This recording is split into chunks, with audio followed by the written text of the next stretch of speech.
আজ করব ফুলকপির পরোটা। তার জন্য নিয়ে নিয়েছি আটা, তাতে একটু জোয়ান দিয়ে দেবো,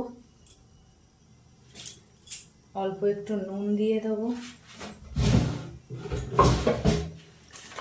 আর দেব খানিকটা টক দই।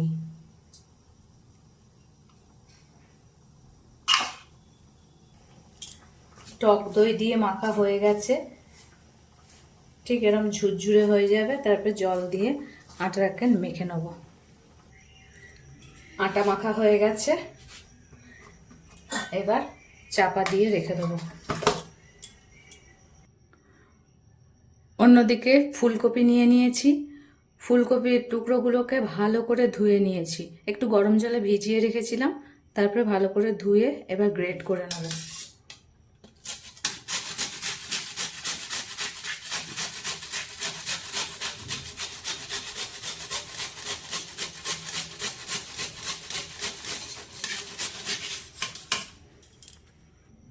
ফুলকপির ফুলগুলো শুধু গ্রেট করছি, এই গোড়াগুলো রেখে দিচ্ছি, ফেলে দিচ্ছি। ফুলকপি গ্রেট করা হয়ে গেছে।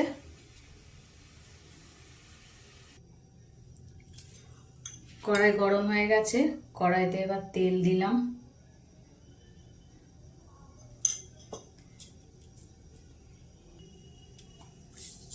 তেলে একটু জিরে ফোড়ন দিলাম,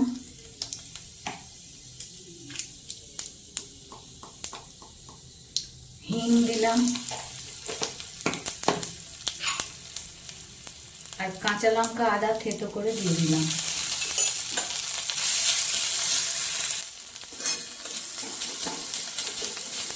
আদা কাঁচা লঙ্কাটা একটু ভাজা ভাজা হয়ে গেছে, এবার গ্রেট করা ফুলকপিগুলো দিয়ে দেবো।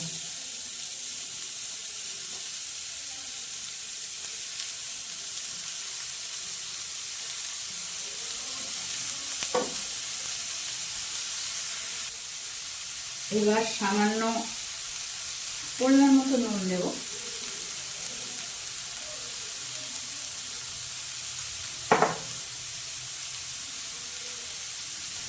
হলুদ দেব, আর জিরে গুঁড়ো দেব।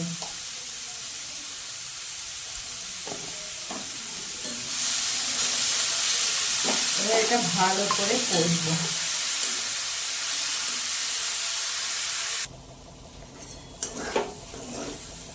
এই পুরটা করতে বেশি সময় লাগে না, পুর আমাদের হয়ে গেছে।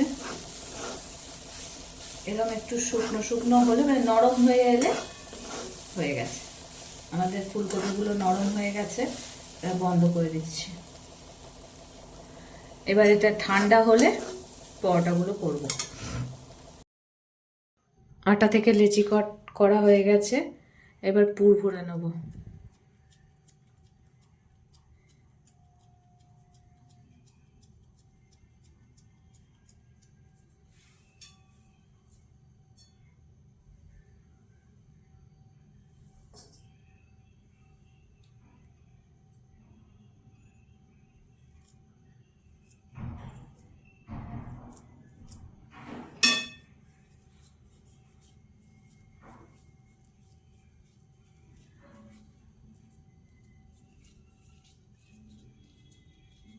ভালো করে পুরটা ভরে মুখটা সিল করে দেবো।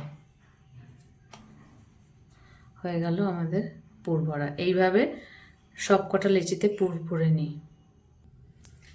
এবার পরোটাটা বেলে নেবো একটুখানি আটা দিয়ে, আটার গুঁড়ি দিয়ে।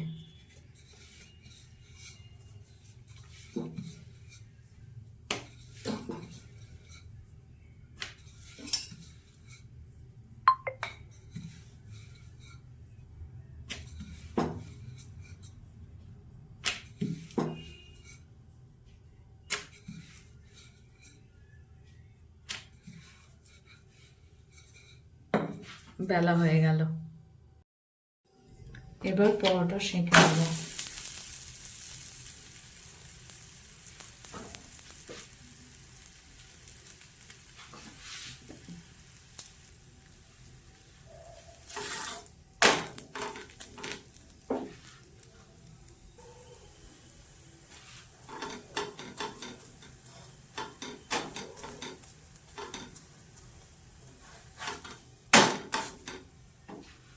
দু পিঠ সেঁকা হয়ে গেছে ভালো করে, এবার তেল দিয়ে দেবো, সাদা তেল।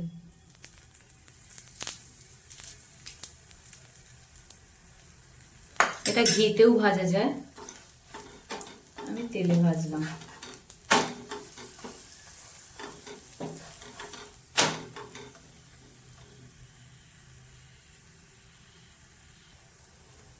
এরকম চেপে চেপে লাল লাল করে ভেজে নেব।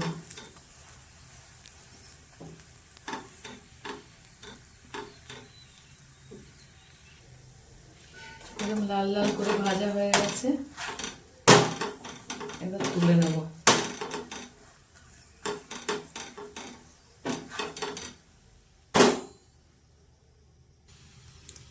পরোটা আমাদের হয়ে গেছে, দেখো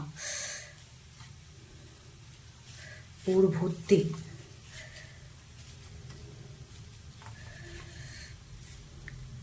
পরোটার ভেতরে পুর ভর্তি।